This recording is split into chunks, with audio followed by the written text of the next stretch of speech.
नमस्कार, स्वागत है आपका हमारी खास पेशकश में और मैं हूं आपके साथ रजनी सिंह। कृषि कानून वापसी के बाद क्या नफा नुकसान होगा, आज इसी मुद्दे पर हम करेंगे चर्चा। दरअसल किसान आंदोलन बीजेपी के लिए उत्तर प्रदेश में चिंता का सबब बना हुआ था। खासकर पश्चिमी यूपी वाले इलाके में सियासी समीकरण गड़बड़ा रहा था। इसके सहारे बीजेपी यूपी में अपनी जड़ें जमाने और 2017 में सत्ता का वनवास को खत्म करने में सफल रही थी। ऐसे में किसान आंदोलन सूबे में बीजेपी की वापसी की राह में सबसे बड़ी मुश्किलें खड़ी कर रहा था।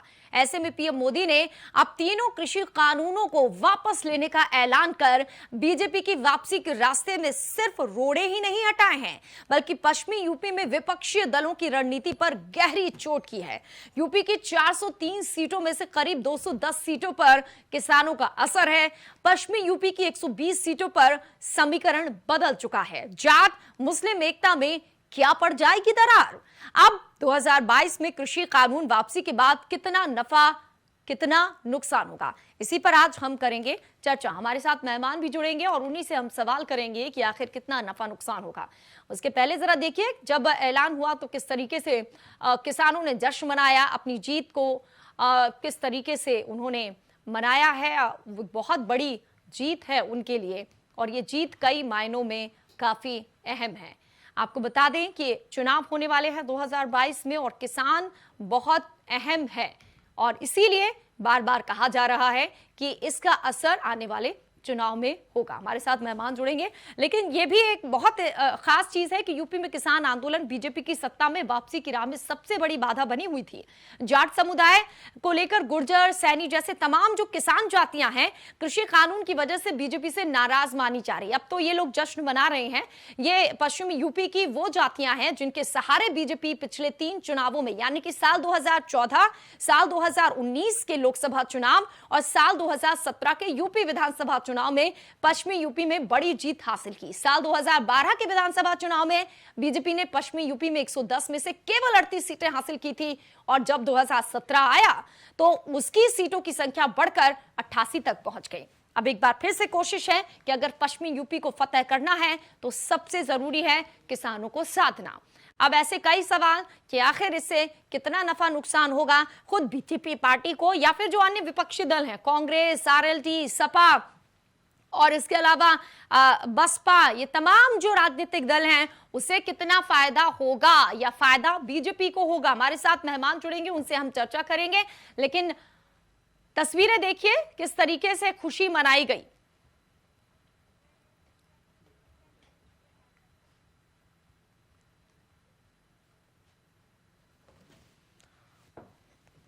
और हमारे साथ मेहमान जुड़ गए हैं। इस वक्त देवेंद्र प्रमुख जी जुड़े हैं जो कि बीजेपी के नेता हैं। बहुत बहुत स्वागत है सर आपका। देवेंद्र जी, आज चर्चा यही हो रही है कि बहुत बड़ा दिल करके बहुत देर से ही सही लेकिन फैसला लिया कृषि कानून वापसी से। कितना नफा कितना नुकसान होगा?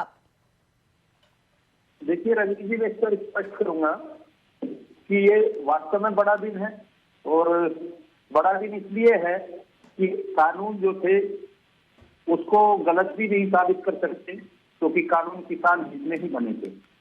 पर जिस तरह से लोकतांत्रिक प्रक्रिया के तहत लोगों को बरगलाकर इसको रोक दिया गया, सजा दी गई, तो माननीय प्रधानमंत्री जी को मैं नमन करता हूं कि उन्होंने लोगों के दिल को पढ़ा और कुछ लोग जिस तरह से इसको भ्रमित कर रहे थे किसान बिल को, उसकी स्थिति दिन प्रतिदिन खराब होती जा रही है। ये बड़ी संख्या में जो कमजोर, गरीब, पिछड़ा किसान है, लगभग मैं आपको बताता हूँ कि 10 करोड़ परिवार जिससे समझे, मैं इंसान की बात नहीं कर रहा, परिवार जो सीधे नाम के तौर पे भी थे, लेकिन फिर भी कुछ लोग ऐसे थे चाहे वो किसी भी वजह से जिनको हम किसान मानते थे, उनको भी नाराजगी जब माननीय प्रधानमंत्री जी तक लगी कि है तो उन्होंने फिर देर नहीं की और ये एक अच्छा डिसीजन रहा। तो फायदा मिलेगा ना आप लोगों को, चुनाव में फायदा मिलेगा ना। पश्चिमी यूपी में देखिए ना, 120 सीटें ऐसी हैं जहां पर प्रभाव है, 403 में से यूपी की 210 सीटें हैं, तो आपको फायदा मिलेगा। उसी फायदे को देखते हुए आप लोगों ने ये बड़ा फैसला लिया। रजनी जी, मैं एक चीज और क्लियर कर देता हूँ, मैं एक चीज और क्लियर करता हूँ कि मैं बराबर डिबेट्स में रहता हूँ और मैंने किसान डिबेट्स को विशेष रूप से किया है क्योंकि मेरा राकेश टिकैत का जनपद जो बिल्कुल लगते हुए हैं और मुझे किसान की पृष्ठभूमि का पूरी निश्चितता के साथ पूरा ज्ञान है। मैंने हर डिबेट में हमेशा तथ्य के साथ बात की है। फिर मैं आपको दोहराना चाहता हूं कि पश्चिमी उत्तर प्रदेश में बेशक आप जो है सर्वे कुछ भी बोल रहा हो, नुकसान गिन रहा हो, भारतीय जनता पार्टी बहुत मजबूत स्थिति में थी और है और रहेगी। ये किसान बिल कहीं भी भारतीय जनता पार्टी इसमें लाभ देखकर नहीं, ये मैं माननीय प्रधानमंत्री जी का स्वयं का डिसीजन है। अच्छा, स्वयं का तो डिसीजन ये बताइए ना, चुनाव इतने वक्त से तो मांग हो रही थी, चुनाव के ऐन पहले एक बड़ा फैसला ले लिया जाता है, देरी क्यों हुई फिर? मैं एक चीज और क्लियर करूंगा। आपने कहा इसमें, और कल माननीय प्रधानमंत्री जी ने जिस शालीनता के साथ और बहुत बड़ी बात की कि एक देश के प्रधानमंत्री इस तरह से बोल रहे हैं टीवी पर बैठकर, कि उसके बाद जो प्रतिक्रियाएं मैं सुबह से शाम तक टीवी न्यूज चैनल पर सुनी है, कोई कहता है कि हमारी जीत हो गई, कोई कहता है कि हमने हरा दिया, कोई कहता है कि हमने बड़ा जब ये किया वो किया। मैं उस सब चीज में, लोकतंत्र में सब अपनी बात रख सकते हैं, जश्न मनाने का सबका अधिकार है, लेकिन नमन करता हूं मैं उस देश की शक्ति को, मैं नमन करता हूं जिसकी वर्ल्ड में गिनती है, कि उनकी सोच को नमन करता हूं कि उनके पास सब कुछ होने के बाद और जीतने के बाद भी उन्होंने लोगों को, उन कमजोर लोगों की नस को पहचाना कि जो बहकावे में आकर नहीं समझ पा रहे थे कि किसान बिल किस हित में है, और स्वयं को ये कहा कि हो सकता है हमारी चूक हो, हमारी गलती हो, लेकिन हमारे किसान आप मान रहे हैं ये चुनावी फैसला नहीं है, ये तो किसानों की चिंता है। बने रहिए हमारे साथ, मेहमान जुड़ गए हैं इस वक्त, स्वामी इंदर जो कि उपाध्यक्ष है किसान यूनियन के, बहुत बहुत स्वागत है आपका, और सपा के प्रवक्ता जावेद अहमद जी, आपका भी बहुत बहुत स्वागत है। सपा से ही बात कर लेते हैं। जावेद अहमद जी,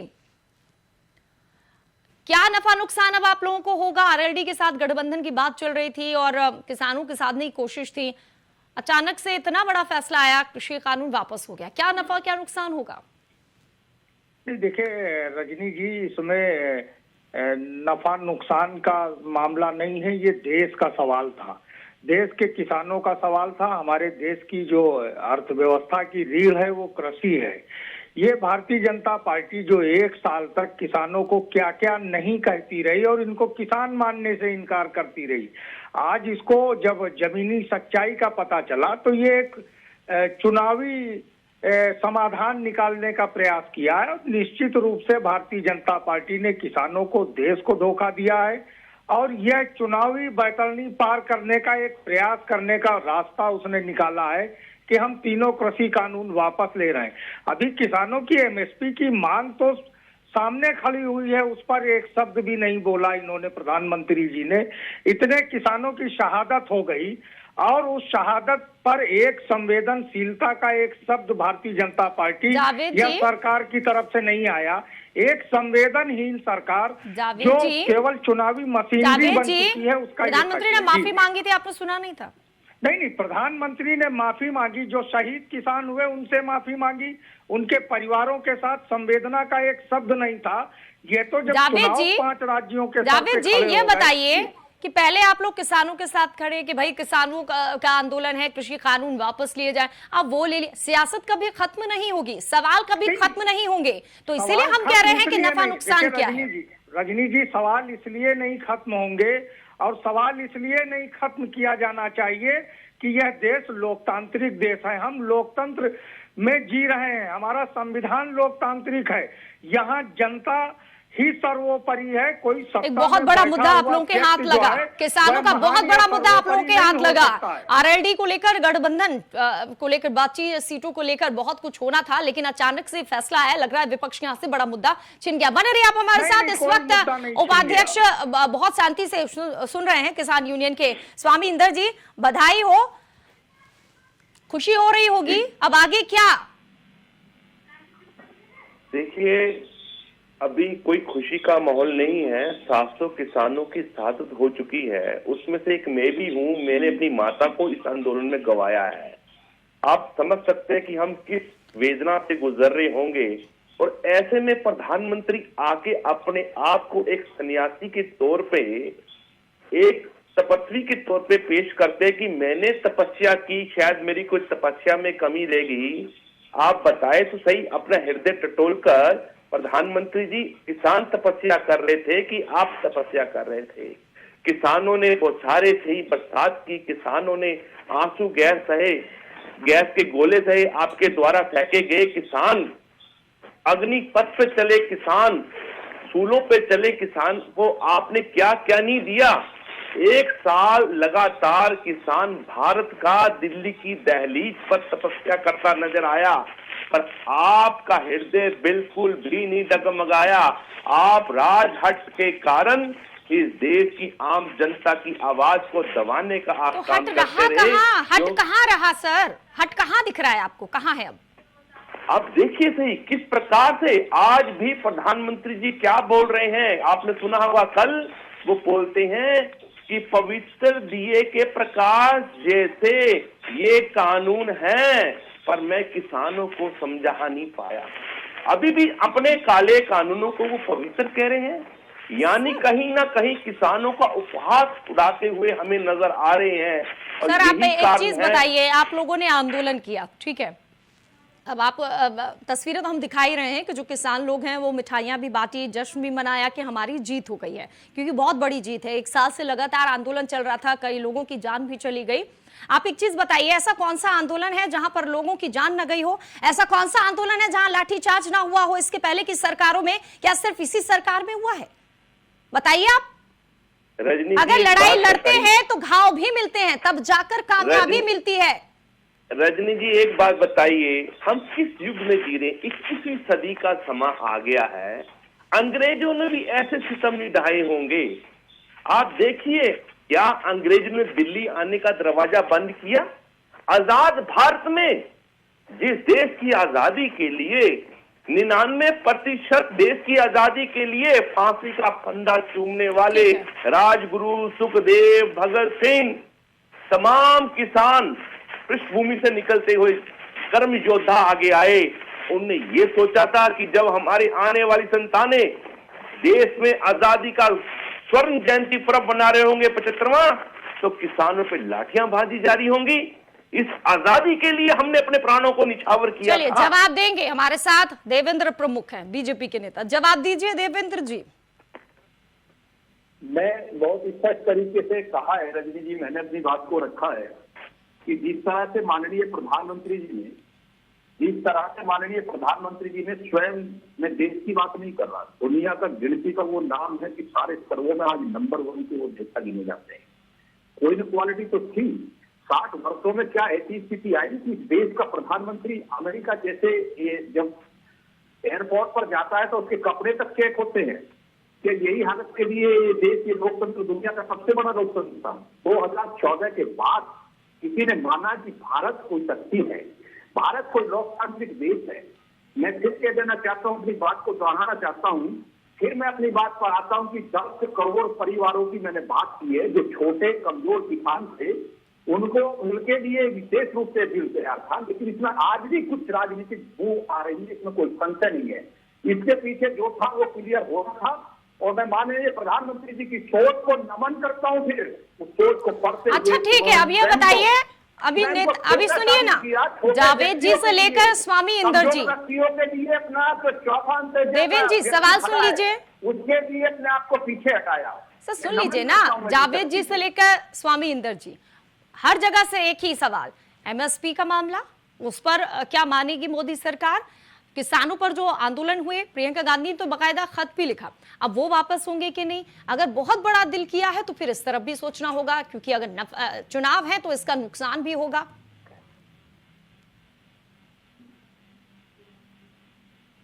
मुझसे पूछे ना रजनी जी। देवेंद्र जी, मैं आपसे ही सवाल कर रही थी जब से। एमएसपी को लेकर देखिए, आज भी इस देश में 36 ऐसी वस्तुएं हैं पिछले खरीद जिन पर एमएसपी से भी ज्यादा जो है चीज लागू है, और इस पर एक गहन चर्चा की जरूरत है, बड़े लंबे समय की जरूरत है। क्योंकि ये जो बिंदुओं पर चर्चा करने वाले लोग हैं, इनको बहुत छोटी चीजें याद आती हैं। इन्होंने किसानों के बारे में ये तो कहा कि किसानों की शहादत हुई, किसानों को नुकसान हुआ, लेकिन ये कहीं स्वीकार नहीं किया कि भोले वाले किसानों को तुमने जिस तरह से यूज किया है इस लोकतंत्र में, और आज भी तुम उसी जिद पर अड़कर बैठे हो। मैं देश की फिर बात कहता हूँ कि देश की नहीं, दुनिया की सबसे बड़ी शक्ति ने आकर हाथ जोड़कर नमन किया, स्वयं को छोटा किया है, और लोगों की उनकी सुरक्षा के लिए, उनको उन्हें सुरक्षित रखने के लिए, और माननीय सुप्रीम कोर्ट को भी नकारा आप लोगों ने। उनसे उन्होंने भी अपील की थी कि 2 साल के लिए होल्ड रखो, लेकिन तुम्हें आप खत्म कराना था। 3 किसान कानून की बात करते थे, तीनों काले के काले कानून खत्म हो चुके हैं। सबसे पहले रोड पर खत्म करिए और ये स्वागत करिए कि माननीय प्रधानमंत्री जी ने जिस तरह बड़ा दिन दिखाया है, हम सब। ठीक है जावेद अहमद जी, इशारा आप ही की तरफ किया जा रहा है। हम इस बड़े दिल को दिखाकर सबसे पहले धरना प्रदर्शन खत्म कर अगली मांग की तैयारी करेंगे।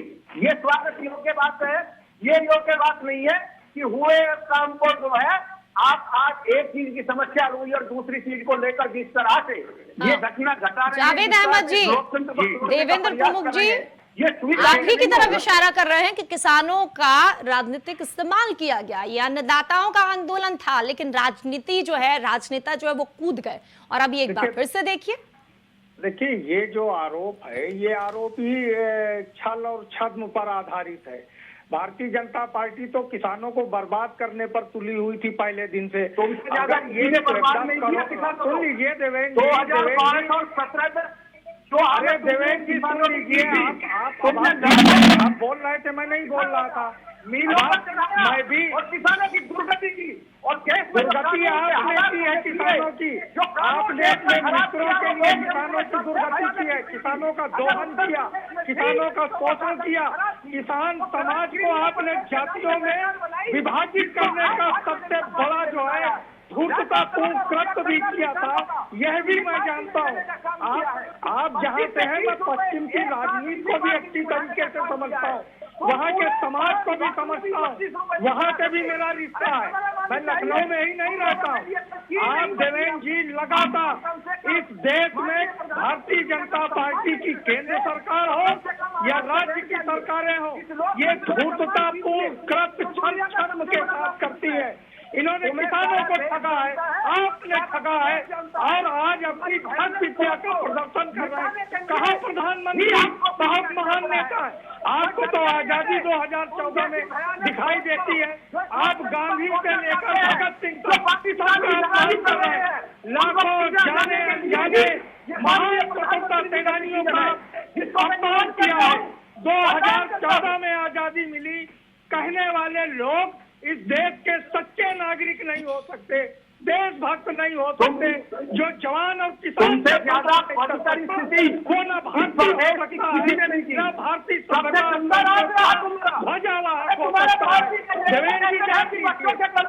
जी आप जैसे लोगों को जानता है, जो लोग आपके देश को बर्बाद किया है, आप विभाजन लेता पाए, इससे ज्यादा कुछ नहीं है। जो किसान को नमन न कर सके, जो जवान को नमन न कर सके, उससे ज्यादा देख रहे हैं, हमारे दर्शक देख रहे हैं, तमाम जो नेता हैं, बीजेपी की बात हो या फिर सपा की, सब किसानों को चुनाव के बाद अपने पक्ष में करने के लिए, किसानों के हित की बात करने के लिए इस तरीके से राजनीति कर रहे हैं। ठीक है, डॉलर फंसा हुआ है। जावेद अहमद जी, आपकी बात पूरी हो गई तो मैं स्वामी इंदर जी के पास जाऊं, उनसे भी सवाल कर लूं। किसानों की चिंता है, आपको किसानों की चिंता है तो सुनिए ना। कहिए यहाँ पर कि हम एमएसपी का कानून लाएंगे। प्रधानमंत्री नरेंद्र मोदी का हमारे पूरा भाषण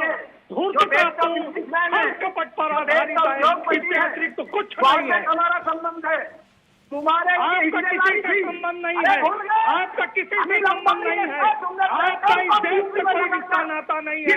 2014 की जो आजादी की बात करेगा वो 1947 की आजादी के आंदोलन, 1857 की आजादी के आंदोलन का अपमान करने वाले लोग हैं, और जिन्होंने जो अंग्रेजों के तलवे चाटते रहे, देवेंद्र प्रमुख जी, जो अंग्रेजों के तलवे चाटते रहे, उनको किसान और नौजवान का दर्द कभी समझ में नहीं आएगा। ठीक है, अपने गिरबा में झांकिए मित्र, ये जो अनिल अंबानी था। ठीक है सर, देवेंद्र प्रमुख जी, अब स्वामी इंदर जी की बात सुन लीजिए ना। जावेद अहमद जी की बात हो गई, स्वामी इंदर जी आप देख रहे हैं, दो राजनीतिक दल के प्रवक्ता लड़ाई कर रहे हैं। एक किसानों के हित में कह रहे हैं हमने बड़ा निर्णय लिया, थोड़ा सा आवाज डाउन कर दीजिए। एक कह रहे हैं कि हमने किसानों का हित करने के लिए आंदोलन किया, दूसरे कह रहे हैं हमने किसानों का हित। आप देख रहे हैं, आप किसकी तरफ हैं ये बताइए जरा स्वामी इंदर जी, किसान किस तरफ जाएंगे, सरकार की तरफ जाएंगे या विपक्ष की तरफ अपना मुंह मोड़ेंगे?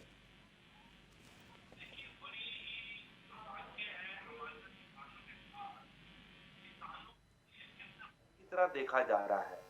हमारी आबादी को आज देश के अंदर 71% देश के अंदर किसानों की आबादी है। हर सत्ताधारी या हर दल जो विपक्ष में होता है वो हमारा हो जाता है, और जो पक्ष में होता है, जो सत्ता में आता है, वो हमारा विरोधी हो जाता है। ये ऐसा क्यों हो रहा है हमारे साथ? हम चले जा रहे हैं। हमें बड़ा दुख होता है कि जब आप सरकारों में होते हैं तो आप किसानों पे लाठियां भाजते हैं, हमारे अधिकारों की बात तक सुनने को राजी नहीं है। साधारण सी बात है मेरे दोस्तों, सभी राजनीतिक दलों से मैं हाथ जोड़ के बेनती करता हूं, देश में एमआरपी है, क्या एमआरपी पे सरकार खरीद करती है? नहीं, लोग खरीद करते हैं एमआरपी। एमएसपी भी हम ये नहीं कहें सरकार खरीदे। खरीद की गारंटी का कानून ये है कि इससे नीचे किसान की आवक को कोई नहीं खरीदेगा, ताकि कम से कम हम इस देश में जी सकें। हम जीने की राह मांग रहे हैं, आपसे गुजारिश कर रहे हैं। 75 साल देश को आजाद हुए हो गए, किसान के पास पहनने को कपड़े नहीं, पैरों में जूते नहीं, गांव में बिजली नहीं, गांव में पीने का पानी नहीं है, बच्चों के पास स्कूल शिक्षा नहीं है। क्या ये हमारे मौलिक अधिकार नहीं बनते? क्या हमें ये देना इस देश से हमारा अधिकार नहीं है? पर नहीं, आप देना नहीं चाहते क्योंकि आप राजनीति करते हैं बड़े बड़े पूंजीपतियों के लिए। आज मैं आपसे हाथ जोड़ के विनती करना चाहता हूं, आपके चैनल के माध्यम से देश के प्रधानमंत्री को विनम्र बेनती है, आधी अधूरी बात ना करे जिससे किसानों को सड़कों पे बैठना पड़े। ठीक है स्वामी इंदर जी, लोहिया की बात को याद 32 करते संगठन हैं। इकट्ठा हो रहे हैं सिंघू बॉर्डर पर, बहुत बड़ा फैसला होगा। क्या फैसला होगा? वापस आप लोग आएंगे जो किसान हैं, या फिर वहीं पर बैठे रहेंगे? क्या है रजनी जी, बात बता देना चाहता हूँ, किसान कहीं नहीं गया है, किसान आंदोलन में है। जब तक हमारे अधिकार हमें संवैधानिक तरीके से, क्योंकि देश कानून से चलता है, पार्लियामेंट से चलता है, हमें भी पता है पार्लियामेंट पे जन की आवाज होनी चाहिए, दौलत वालों की आवाज नहीं होनी चाहिए। हम देश की तरक्की के लिए निकल कर आए हैं, देश को आर्थिक गुलामी से निकालने आए हैं। आप देखिए कोरोना काल जैसे महाकाल के समय में जब पूरी दुनिया वैश्विक आर्थिक मंदी में जारी थी, तो एक भारत देश की जीडीपी को उभारने का किसी ने किया था। बड़े बड़े गिद्धों की निगाह पड़ गई है इसके ऊपर। यानी स्वामी इंदर जी, आपकी भाषा से ये लग रहा है कि अभी भी हम वहीं पर हैं, वही आंदोलन जारी रहेगा जब तक तमाम मांगे नहीं मान ली जाती हैं। अब देखते हैं सरकार क्या करती है, लेकिन आपने हमें वक्त दिया, बहुत बहुत शुक्रिया। हमारे साथ देवेंद्र प्रमुख जी जुड़े, उनका भी शुक्रिया। जावेद अहमद जी, आपका भी बहुत बहुत शुक्रिया चर्चा में भाग लेने के लिए। तो कृषि कानून वापसी पर कितना नफा कितना नुकसान, इस पर चर्चा की। लगातार खबरें आगे जारी रहेंगी। फिलहाल खास पेशकश में इतना ही।